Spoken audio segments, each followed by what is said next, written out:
Imagine um lugar onde ninguém passa fome, ninguém precisa fugir, ninguém sente frio. Tem comida, água, abrigo, temperatura controlada, e nenhum predador. Para um rato, isso parece o paraíso. Em 1968, um pesquisador colocou 8 camundongos nesse paraíso. 4 machos, 4 fêmeas. 5 anos depois, não sobrou nenhum.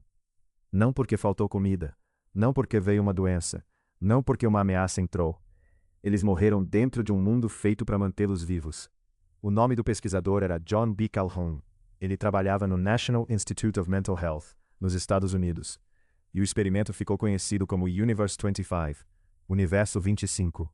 O nome parece ficção científica, mas era uma caixa, um espaço fechado, com paredes altas, apartamentos nas laterais, túneis, ninhos, água e comida. Tudo organizado, tudo limpo, tudo suficiente. Só tinha uma coisa que os ratos não podiam fazer: ir embora. Na natureza, isso muda tudo. Quando um animal perde uma disputa, ele foge. Quando não encontra lugar, procura outro canto.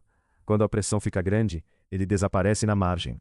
No Universe 25, não havia margem, só centro, parede e outros corpos. Calhoun tinha passado anos estudando o que acontece quando a morte comum é removida. Sem fome, sem predadores, sem clima ruim, sem doença aparente. A população começou como se a vida tivesse vencido. Depois de um período de adaptação, os filhotes nasceram. E então veio a explosão. A cada 55 dias, a população dobrava. Dobra uma vez, dobra de novo, dobra de novo. A caixa ficava mais cheia, mas ainda não faltava comida. Esse é o detalhe que quase sempre se perde nessa história. O problema não começou com escassez, começou com o excesso de sobreviventes. Jovens demais, chegando à idade adulta. Papéis sociais de menos para ocupar, territórios já tomados, hierarquias já fechadas, e nenhum lugar para recomeçar. No dia 315, a curva começou a mudar. O crescimento desacelerou. Os machos que perdiam disputas não conseguiam sair. Calhoun chamou esses animais de dropouts. Eles se acumulavam no chão, perto do centro, inativos, feridos, cheios de cicatrizes. Às vezes, um rato voltava de comer ou beber. A simples chegada dele agitava os outros, e uma briga começava. Sem território para ganhar, sem fêmea para conquistar, sem fuga, violência sem função. Enquanto isso, os machos dominantes também quebravam. Eles precisavam defender os apartamentos, defender as fêmeas, defender os filhotes. Mas havia jovens demais pressionando, o tempo inteiro. Aos poucos, os territórios deixaram de ser defendidos. As fêmeas com filhotes ficaram expostas. E aqui, a história fica mais fria. As mães começaram a atacar. Não só invasores, às vezes, os próprios filhotes.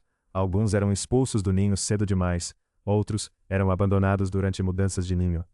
O nascimento continuava por um tempo, mas criar uma nova geração ficou cada vez mais difícil. Calhoun descreveu isso como a morte da organização social.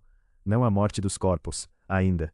Primeiro morreu a sociedade, depois apareceu o grupo mais estranho, os Beautiful Ones, os belos, machos com pelo limpo, sem cicatrizes, sem sinais de briga.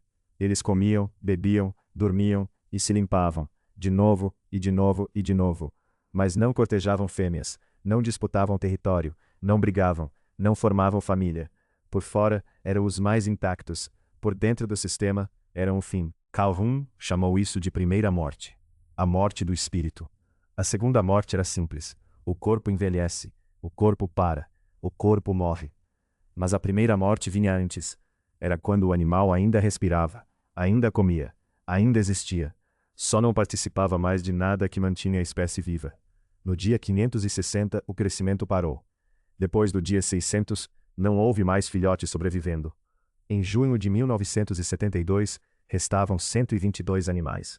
Velhos demais para reconstruir o mundo. Em 1973, o Universe 25 acabou. 0. E aqui é preciso ter cuidado. Ratos não são pessoas. Uma caixa de laboratório não é uma cidade. Humanos têm linguagem, cultura, arte, escolha, instituições, memória. O experimento não prova que a humanidade está condenada. Mas ele mostra uma coisa difícil de esquecer. Sobreviver não é o mesmo que viver. Um corpo precisa de comida, mas uma criatura social precisa de lugar. Precisa de papel. Precisa de relação. Precisa sentir que existe dentro de uma ordem que ainda responde. Hoje, dá para ter comida na porta em 10 minutos.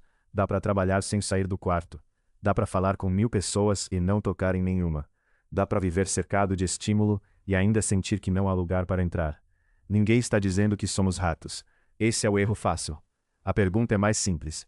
Se o mundo resolve a fome, o frio e o predador, mas esquece de dar às criaturas um papel umas nas vidas das outras, o que exatamente ele salvou? Talvez o aviso de Calhoun não seja sobre população. Talvez seja sobre pertencimento. Porque o paraíso, quando não tem saída e não tem sentido, pode virar só uma caixa bem iluminada.